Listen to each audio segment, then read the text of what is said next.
Alors ça a pu être vrai dans le passé, c'est quand même de moins en moins vrai maintenant. Il est assez classique de voir des véhicules qui ont des batteries suffisamment de grande capacité pour pouvoir courir 500 ou 600 km sans recharger.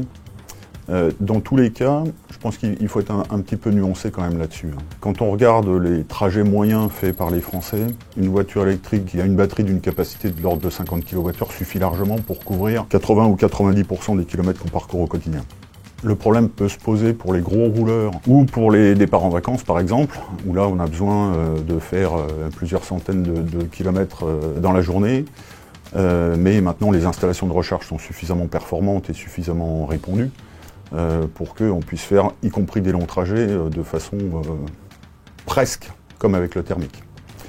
Sur les trajets du quotidien quand même, sur les gros rouleurs du quotidien, on vient de faire une analyse au Shift Project et on s'aperçoit qu'il y a finalement un pourcentage très faible de la population qui fait plus de 50 km par jour. C'est de l'ordre de moins de 10% de la population qui fait ça.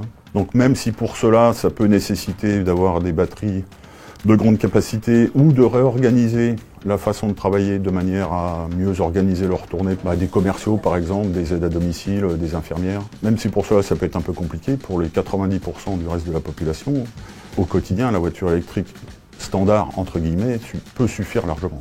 Les autoroutes quand même commencent à être équipées de bornes en charge rapide. Typiquement, si on prend un exemple, vous prenez une Renault Mégane E-Tech à 60 kWh de batterie. En une demi-heure sur une borne charge rapide, vous récupérez 250 km d'autonomie en une demi-heure. Grosso modo, c'est le temps des pauses qu'on prend aujourd'hui déjà avec notre voiture thermique quand on prend un café et qu'on s'arrête toutes les 2 heures sur l'autoroute.